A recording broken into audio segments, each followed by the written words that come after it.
Review ചെയ്യുന്ന reviewer അദ്ദേഹം ചെയ്ത ഒരു സിനിമയുടെ റിവ്യൂവിന് 1,00,000 വ്യൂവേഴ്സ് കിട്ടുകയാണെങ്കിൽ അത് മോശം രീതിയിലാണ് ആ റിവ്യൂ വന്നിട്ടുള്ളതെങ്കിൽ അത് ആ സിനിമയുടെ പരാജയത്തെ ബാധിച്ചു എന്ന് പറയാൻ കഴിയുമോ?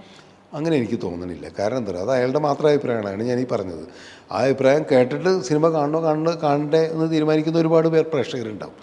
ആ പ്രേക്ഷകരോട് എനിക്ക് പറയാനുള്ളത്, ഒരാളുടെ അഭിപ്രായം മാത്രം കേട്ടുകൊണ്ട് നിങ്ങളൊരു സിനിമ കാണരുതെന്ന് തീരുമാനിക്കരുത് എന്നുള്ളത് തന്നെയാണ്. നിങ്ങൾക്കൊരു സിനിമ കാണാതിരിക്കാനുള്ള എല്ലാ സ്വാതന്ത്ര്യമുണ്ട്. സിനിമ കാണാനുള്ള സ്വാതന്ത്ര്യമുണ്ട്. നല്ലതും ചീത്തയായ സിനിമ കാണാനുള്ള സ്വാതന്ത്ര്യം നിങ്ങൾക്കുണ്ട്, ഇല്ലേ? ഒരു മോശം സിനിമ കാണാൻ പാടില്ല എന്ന് ആരും പറയേണ്ട കാര്യമില്ല. ആ മോശം സിനിമയാണെങ്കിൽ എനിക്ക് മോശം, എന്തുകൊണ്ട് ആ സിനിമ മോശമായത് എന്ന് കാണാനുള്ള സ്വാതന്ത്ര്യം. ഇപ്പോൾ ഒരു ഉദാഹരണം പറയാം. ഇപ്പോൾ നമ്മളൊരു സൂപ്പർ സ്റ്റാർ അഭിനയിക്കുന്ന സിനിമ, സൂപ്പർ സ്റ്റാറുകളുടെ ഒരുപാട് മികച്ച സിനിമകൾ ഉണ്ടായിട്ടുണ്ട്. അപ്പോൾ ഈ സിനിമ മോശമായത് എന്തുകൊണ്ടെന്ന് അറിയാനും കാണാനുമുള്ളൊരു അവകാശം ഒരു പ്രേക്ഷകനില്ലേ? അപ്പോൾ നിങ്ങൾ കാണരുതെന്ന് ഒരു റിവ്യൂവർ പറയേണ്ട കാര്യമില്ല. അത് പൈസ പ്രേക്ഷകരെടുക്കേണ്ട കാര്യവുമില്ല, പ്രേക്ഷകരെടുക്കില്ല എന്നാണ് എനിക്ക് തോന്നുന്നത്. എടുക്കില്ല. പിന്നെ മോശം സിനിമ എന്ന് പറയുന്നത്, ഇപ്പോൾ പണ്ട് ഞങ്ങൾ ഈ സോഷ്യൽ മീഡിയ വരുന്നതിന് മുമ്പ് ഇതിന് പറഞ്ഞിരുന്നത് മൗത്ത് പബ്ലിസിറ്റി എന്നാണ്. ഒരു സിനിമ തിയേറ്ററിൽ നിന്ന് റിലീസ് ചെയ്ത് കഴിഞ്ഞിട്ടുണ്ടെങ്കിൽ മൗത്ത് പബ്ലിസിറ്റി പെട്ടെന്ന് ആൾക്കാരിലേക്ക് എത്തും. അതെങ്ങനെ എത്തിയിരുന്നു ഒന്ന് ആലോചിച്ച് നോക്കി. കാരണം എന്ന് വെച്ചാൽ അന്ന് സോഷ്യൽ മീഡിയ ഇല്ല, ടെലിവിഷനിൽ, ഇതിലൊന്നും ആൾക്കാരൊന്നും അഭിപ്രായം പറയുന്നില്ല. അന്നും അംഗീകരിക്കപ്പെട്ടിട്ടുണ്ട്. അപ്പോൾ ആളില്ലാത്ത സിനിമ തന്നെ പിൽക്കാലത്ത് 2-3 ദിവസം കഴിയുമ്പോൾ അതിന് ആൾ കൂടുതൽ കയറുന്നുണ്ട്. അതല്ലാത്ത സിനിമ ആദ്യം മോശമായി ആൾക്കാർ പറഞ്ഞ സിനിമ 2-3 ദിവസം കഴിഞ്ഞ് വലിയ ഹിറ്റായിട്ടുണ്ട്. ഇപ്പോൾ എനിക്ക് തന്നെ അനുഭവമുണ്ട്. ഇപ്പോൾ കുഞ്ചാക്കോ ബോബൻ്റെ തന്നെ നിറം എന്ന് പറയുന്ന സിനിമ ആദ്യത്തെ ദിവസം കൂലായിരുന്നു തിയേറ്ററിൽ. ആദ്യത്തെ പ്രേക്ഷകർ തിയേറ്ററിൽ നിന്ന് ഇറങ്ങിയിട്ട് ആ സിനിമ കൊള്ളില്ല എന്നൊക്കെ പറഞ്ഞ ഒരുപാട് പ്രേക്ഷകരുണ്ട്. അനിയത്തിപ്രാവ് വലിയ ഹിറ്റായ പടമാണല്ലോ, കുഞ്ചാക്കോ ബോബൻ്റെ ഫസ്റ്റ് ഫിലിം. ആദ്യത്തെ ദിവസം കൂവലുണ്ടായിരുന്നു തിയേറ്ററിൽ. ഒരു വിഭാഗം ആൾക്കാർ വളരെ നന്നായി എന്ന് പറയുമ്പോൾ വേറെ ആൾക്കാർക്ക് അത്ര ഇഷ്ടപ്പെട്ടിട്ടില്ല. പക്ഷേ ഇത് 2-3 ദിവസം കഴിഞ്ഞപ്പോൾ ഈ സിനിമകൾ വലിയ വിജയമായി. അതെങ്ങനെയായി നിങ്ങളൊന്ന് ആലോചിച്ച് നോക്കി. മൗത്ത് പബ്ലിസിറ്റി നമ്മൾ പറയുന്നത് തിയേറ്ററിൽ നിന്ന് അന്ന കാലത്തുണ്ടായിരുന്നു. അങ്ങനെ പറഞ്ഞ് കേട്ടിട്ടൊക്കെയാണ് ആൾക്കാർ സിനിമക്ക് പോകുന്നത്. അപ്പോൾ അത് എല്ലാ കാലത്തും ഉണ്ട്. ഇന്നിപ്പോൾ അതിൻ്റെ ഒരു സ്പ്രെഡ് കൂടിയെന്ന് മാത്രമേ ഉള്ളൂ. പോസിറ്റീവും നെഗറ്റീവും അതിൻ്റേതായിട്ടുള്ള രീതിയിൽ എടുക്കുന്ന ഒരു വ്യക്തി. അതുകൊണ്ട് തന്നെ സർ, പരാജയങ്ങളെ എങ്ങനെയാണ് നോക്കിക്കണ്ടത്? പരാജയങ്ങൾ ഉണ്ടാകുമ്പോൾ തീർച്ചയായിട്ടും നമുക്കൊരു വിഷമം ഉണ്ടാവും. അത് സ്വാഭാവികം, ഡെസ്പാവും. അത് നമ്മൾ പ്രതീക്ഷിക്കുന്ന സിനിമകൾ പരാജയപ്പെടുമ്പോൾ പ്രത്യേകിച്ചും ഉണ്ടാവും.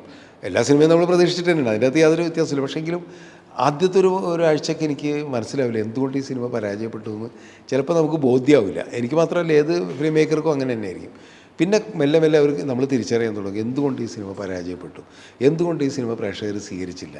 അപ്പോൾ നമ്മൾ സ്വയം വിലയിരുത്തും, ഇന്ന കാരണം കൊണ്ടാണ്. അപ്പോൾ ഞാൻ ഈ സിനിമയെ ഇങ്ങനെ ആയിരുന്നില്ല സമീപിക്കേണ്ടത്, ഈ വിഷയം ഞാൻ സിനിമയെ ആക്കരുതായിരുന്നു, അല്ലെങ്കിൽ ഈ വിഷയം ഞാൻ കുറച്ചും കൂടി വേറൊരു രീതിയിൽ എന്താ പറയുക, അത് പിക്ചറൈസ് ചെയ്യുക, അല്ലെങ്കിൽ ഞാൻ അതിനെ സമീപിക്കണമായിരുന്നു എന്നുള്ളൊരു തിരിച്ചറിവുണ്ടാവും. ഉൾക്കൊള്ളാൻ കഴിയാറുണ്ട് സാർ? ഞാൻ ഉൾക്കൊള്ളാറുണ്ട്. ഞാൻ മാറി ചിന്തിക്കുകയും ചെയ്യും അടുത്ത സിനിമയ്ക്ക് കഴിയുന്നു. അടുത്ത സിനിമയിലും ആ പരാജയങ്ങൾ ചിലപ്പോൾ ആവർത്തിക്കാം. പക്ഷെ എന്നാലും ഇത് പരാജയമായതിന് ഇന്ന കാരണമുണ്ട് എന്നുള്ളത് കൊണ്ട് തന്നെ അടുത്ത സിനിമയിൽ ഈ പരാജയങ്ങൾ എനിക്ക് ഒഴിവാക്കാൻ പറ്റില്ല. കാരണം എന്ന് വെച്ചാൽ വേറെ സിനിമയല്ലേ ഞാൻ ചെയ്യുന്നത്, അടുത്ത് ചെയ്യുന്നത് വേറെ സിനിമയാണ്. അപ്പോൾ അതിലെന്തൊക്കെയാണ് പ്രേക്ഷകർ സ്വീകരിക്കുക, അല്ലെങ്കിൽ എങ്ങനെയായിരിക്കും അതിൻ്റെ ഒരു ഔട്ട്പുട്ട് എന്ന് നമുക്കിപ്പോൾ പറയാൻ പറ്റില്ല, അല്ലെങ്കിൽ ആ സിനിമ ചെയ്യണ സമയത്ത് പറയാൻ പറ്റില്ല. പക്ഷേ വീണ്ടും നമ്മൾ തിരിച്ചറിയും ഇങ്ങനെ ആയിരുന്നില്ല ഞാൻ ആ സിനിമയെ സമീപിക്കുന്നത്. ഇങ്ങനെയാണ് പോയിക്കൊണ്ടിരിക്കുന്നത്.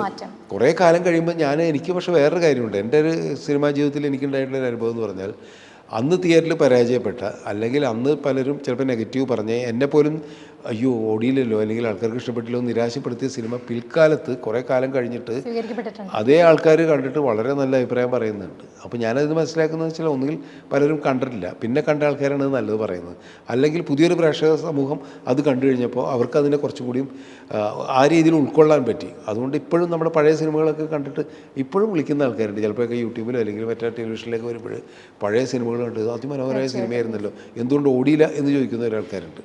അപ്പോൾ എല്ലാ കാലത്തേക്കും നിലനിൽക്കുക, അല്ലെങ്കിൽ സിനിമ പിന്നെയും എപ്പോഴെങ്കിലുമൊക്കെ ആൾക്കാർ സ്വീകരിക്കുന്ന ഒരു മാധ്യമമാണല്ലോ.